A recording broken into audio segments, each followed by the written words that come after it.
Thank you for listening to Right Jokes, Wrong Times. Today I was joined by BiGG Clay. We started the podcast by talking about all the injuries in the NFL. Damn, that had to be like crazy bad. Crazy bad. Crazy bad. That's somebody who's never been hurt in their life. I tried to explain. Yeah, right, bro. Man, let's see. I broke an ankle. I'm talking about me. I've never broken anything. Okay. Yeah, I've never broken anything. So tell me about you. So you've broken an ankle. Keep going. Potter, you've broken hearts. How about that? You've broken hearts. Not even that. No? Lightly disappointed hearts. I have lightly disappointed hearts. Damn, your story's actually breaking mine now. I've broken my hand 3 times. I've broken a collarbone. I've broken an arm. I've broken 2 ribs, a leg, an ankle. Oh, my nose has been broken multiple times. Wait, you were a boxer though, right? Yeah. Can I put like an asterisk on that? Because that's kind of like the perils of getting into it, right? Well, no, because I never broke my hand in the ring. My nose got broken once in the ring. Damn. Yeah, like the majority of my injuries are alcohol induced. Wait, did I just really try to put a fucking asterisk on people that get into boxing? Because I never got into boxing. Jesus fucking Christ, I'm an idiot. It's all right. We still love you. Like, no, they knew what they were doing when they got into it, so it doesn't count. Like a fucking idiot. I had no choice, man. My dad was sick of watching me get beat up by girls, and so he told me I had to defend myself. Are you serious? Yeah, man. Okay, this is what I picture, though. Like Amazonian women would be needed to beat you up. My dad was a high school teacher / principal. Right. We moved around a lot, and he was always kicking people out of school, suspending them, and they would send their sisters to come beat my ass. Wait, that was just his job? Like they sent him in to like just kick people out of schools? No. He would like suspend people, give them 3-day suspension or suspend them for the semester or whatever. And every time I'd see them in the neighborhood, they'd try to fight me because they were mad at my dad. Oh, that sucks, man. So one day this guy got his sister to whoop my ass. I was like 12 and she was like either 15 or 16. This bitch was big as Oprah, bro. She was big as Oprah. And at 11, 12, I was like a little Steve Urkel type. I was a nerd. I loved playing my saxophone. Right. Saxophone. Damn. Yeah, this bitch beat my ass. Dude, now I'm just thinking about you fucking playing a saxophone. Give me a second. She wasn't even lured by you with a saxophone, like playing some sexy ass music. She still beat you? Bro, there was nothing sexy about me at 11. I guess that's weird. I'm talking about you at 11. I got sick of getting beat up. But nobody knew I was going to be this big as a kid. My mom's Jamaican. And like, the tallest member of her family is like 5'7". Damn. The tallest. My mom's 5'3". And so everybody thought that we were going to take after my mom. And then I sprouted like my freshman year. Shit. Grew like 8 inches, 9 inches over one summer. Damn. I know. Talk about nothing fitting then. Dude, I grew to this size in about like end of 6th, 7th grade. You have a real respectable size, though. I wish I was like your size. Dude, okay, here's the deal. I'm just under 6 foot, but I just kind of wish mentally that I hit 6 foot, you know? Like, dude, I stopped like just barely short. I'm like 5'11". Yeah, I guess I would have I'd like to be like 6'1", 6'2". My brother's an awesome height. He's 6'3". Dude, perfect. 6'3 to 6'5", I think is the perfect range. Yeah, man, I don't like being this tall. I can't go anywhere without people asking me to pull shit off a shelf. Or every day, I guarantee you, every day I get asked minimum 5 times how tall I am. And did I play football or basketball? And it's just like, the pink hair didn't make you want to ask a different question, you know? Okay. That's my thing. Nobody ever asked me if I ever played basketball, bro, so fuck you. I wish people would ask me that question. And that's the thing, though. I wish I was your size. I'd rather be left alone, you know? It's like, I'd rather just move through the crowd and not get noticed, but it's like everything takes forever when I go somewhere because I see everybody. Oh, I met you before. It's like, I don't remember you. I don't care. Well, I don't believe that you want to move through the crowd unnoticed because, like you referenced, you have pink hair. Well, that's for my daughter. The pink oh, hair shit. Okay. In that daughter. case, hell, I take that back. My daughter's favorite color was pink. And so whenever I do something, I like to have pink on me. And I just kept the pink hair. I used to have pink shoes, pink pants. And every time I got on TV or something, it was always from the waist up. And they could never I'd never show the pink for my daughter on TV, so I started doing the pink hair, so they're not going to cut my face out if I'm on TV. I fucking love that deep laugh. Sorry, man. Oh man. Why you say sorry? I just said I like, love it. Okay, here's the deal. When you do that deep register, that kind of growly Alex Jones, like, like, dude, you just said something that is fucked up and funny. That's actually well, a really good see, place that I want to like kind of intro really the podcast. One of the things that I'm really excited to talk to you for is the places I've seen you the most is actually Off the Cuff, which is not really a traditional comedy show, right? It's more of like you go up and it's for the people that don't know, you go up, they give you a topic and you have to rant, on it for a minute. And then you do that 2 more times. So you do it 3 times total. Yeah. Can you hear me? Yeah, I'm sorry. I was getting a phone call. Actually, from a friend of mine in federal prison was trying to interrupt this call. And so I'm going to say, what's up to Danny? What's up, Canal D? Because I'm going to send him this and let him hear it. And now all his friends in federal prison will think he's like a celebrity too now. Oh, not on this podcast. And did you decline it? Does he only get 1 call? Yeah, it's all right. I declined it. He doesn't get 1 call. He'll call me back in about an hour. He knows if I hang up, it means to call back in an hour. Dude, you know what I realized? Somebody the other day was telling me that people in prison get pussy. And I was like, dude, I get unlimited phone calls and I probably get less pussy than people in prison. For real? I might have to get locked up then because I ain't getting none out here. They probably getting more than me in there. Once you become a felon, these girls are some ladies are so attractive, they send these dudes money. They put shit on their books, send them pussy pics, go marry them, and go get conjugal visits. Yeah, man. Jesus. Okay, so I was actually explaining off the cuff just that I've seen you more at a show that's not really a comedy show, right? Where it's not really a set. It's more off the cuff. And when I think about you on stage, I've seen you lay down and kick your feet up like back and forth with your head in your hands. You know what I mean? Like you're kind of silly on stage sometimes. I can't wait till I get on a bigger stage where I get more than like 10 minutes. Right. Because I have all these jokes where I do get silly like that. I've got one. I've got one where I'm probably going to take my pants down on stage. But I tried to, that one time that I did the joke that you saw was in the little room at LOL. Yeah. And I almost rolled off the stage. That's why I haven't done it again, because that stage is so small. You did that on almost the smallest stage I can think of. I can think of one smaller stage. And that's the one at the Blind Tiger. Yeah, no, man. And I almost fell off the stage. And it's like, I really want to do that joke, but the level of commitment to that joke requires me to get down. I can't do it on a stage that I'm bigger than, Yeah. I asked you to think about a joke of yours that works on stage. So what do you have for me? Bag of dicks. Oh, hell yeah. I'm good with a bag of dicks. Yeah. No, sorry. I thought you meant an actual bag of dicks. So bag of dicks joke. I actually can't think of the bag of dicks joke. Well, the bag of dicks joke, it's in reference to my baby monster. Here's the joke. Yeah. I wanted to see it, and it's not really a joke, man. Like, most of my shit is based on, like, somebody's tears, really. So I can't get too close to you is what you're saying. Okay, go on. Oh, no, I've got Potter jokes already, but I can't tell them until I think you're strong enough to handle it. Because I love you and I don't want to hurt you. So I can't tell them. I can't tell them until we get closer. I got you. Okay. I respect that. We have to go on a show out of town, and we have to drive back, and we have to have a long, awkward stare at each other before I feel comfortable enough to tell you this joke. Well, it's a date. Okay, then. Oh, no, but here it is. So it's my birthday weekend.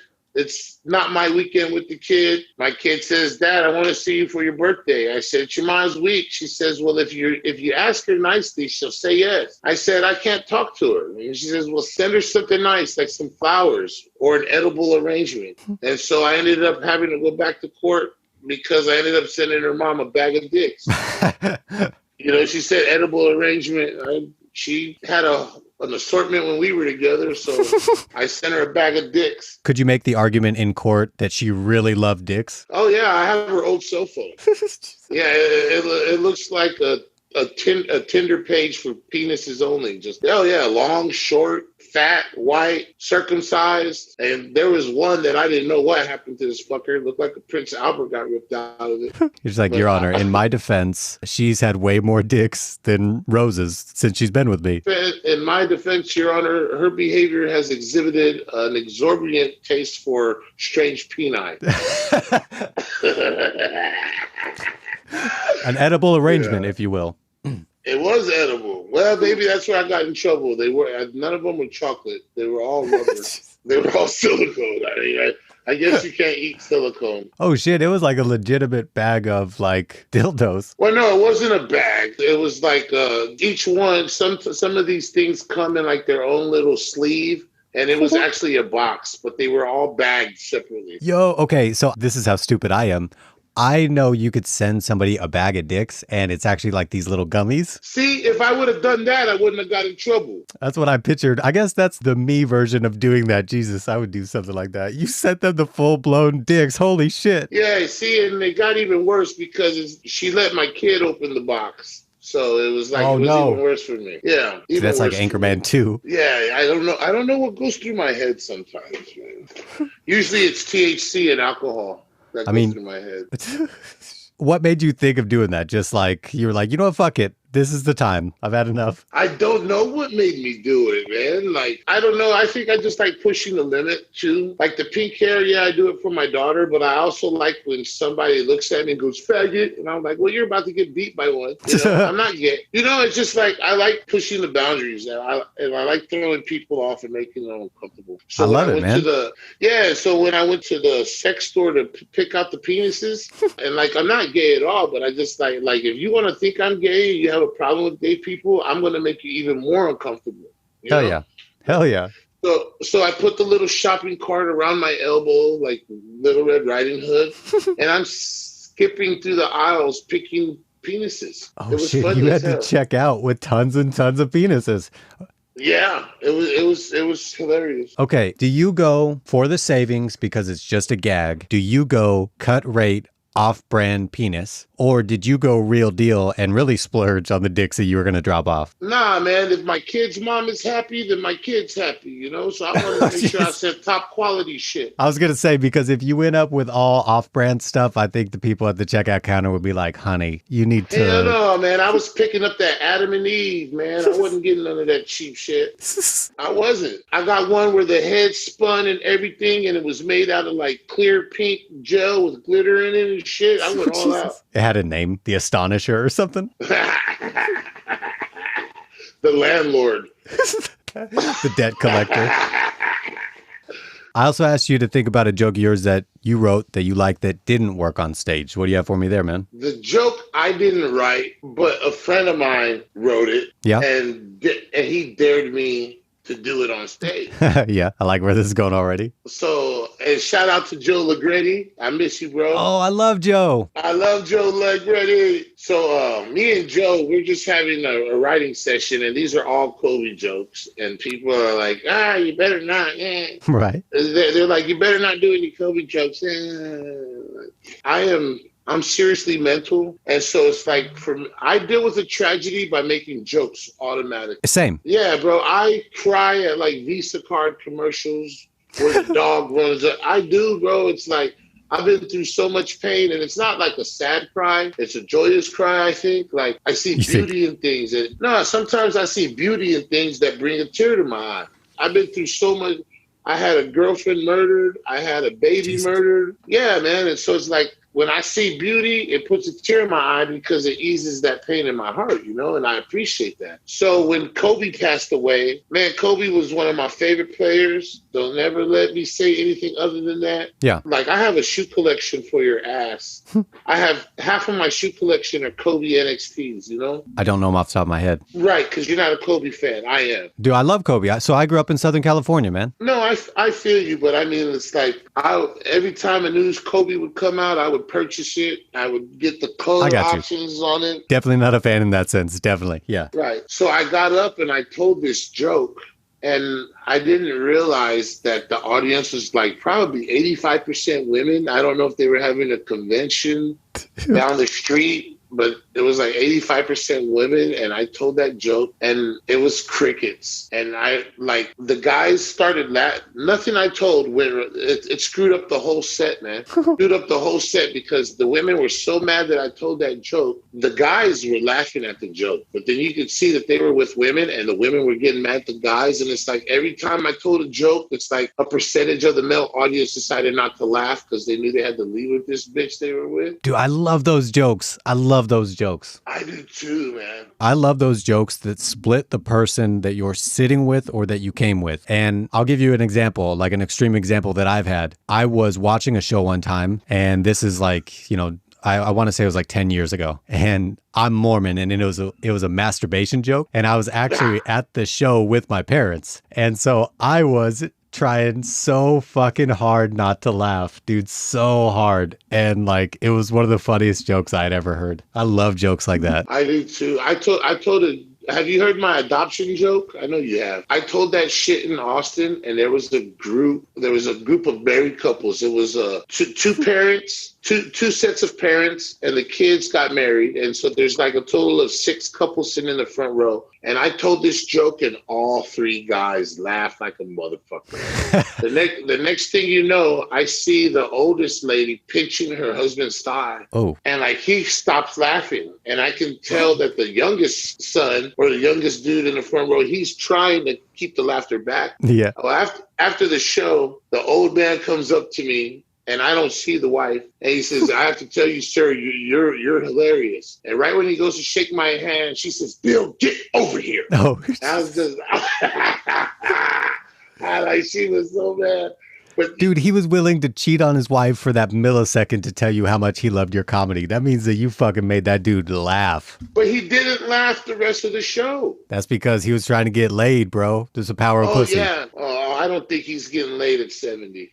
Well, I mean, God bless him for trying. Do you mind if I ask you, what are you writing about now? It's hard for me to write because I do a lot of my writing where I have an idea, I put it on stage, it either doesn't work and I trim it and it's gone, or it does work and I build on it mostly through the stage. So I can't write right now like I normally would, right? Well, I'm writing about like everyday occurrences, but I was very fortunate to be able to go hang out with this one particular comic in 3 different cities this past month. Nice. And just hanging out with this dude for 72 hours, I just got to see his perspective on like things. Right. And so I'm finding a way to just write about normal stuff, but make myself more relatable, let you see a glimpse of who I really am. Yeah. So what are you writing about? Because you said you were going personal. I'm like, dude, I got to know what the topic is if you're going personal.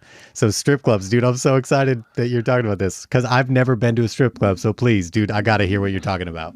Well, if you've ever been to a strip club, you should, like, for your first time, I would say make it like a wedding. The guy go with the guys, girl go with the girl. Don't go as a couple for your first time. Right. Because I'm the door guy. And so when these guys come in, I love when the girl says, oh, it's our first time. We've never been here. We're going to have so much fun. We're so excited. And then when they leave, well, you didn't have to stare at her pussy for so long. Jesus. Like the way they come in and then the way they leave is just so polar opposite. It's just so funny. Dude, that's awesome. It really is, man. I like strip clubs because the people really tend to leave you alone more at a strip club. You might see somebody you know, but they're too busy being dirty on their own. Right. To come over and try to shake your hand and start a conversation with you. I'm really antisocial, man. I'm getting that way too. Oh, I've been antisocial, but I'd rather conversate with you and be slightly annoyed than to slap you and tell you to get the F away from me, you know? Yeah. It's funny that you talk about strip clubs being a good meeting place. Bill Burr on his podcast talked about like that's how they would get privacy. They would go to like a little shitty ass strip club and sit in the corner. He's like, yeah, we just pay everybody well and tip and you get cheap drinks and you're left alone in a dark place where nobody gives a fuck that you're there. Yeah, like honestly, man, these girls, they're like a unit of ants like, working in the mouth. And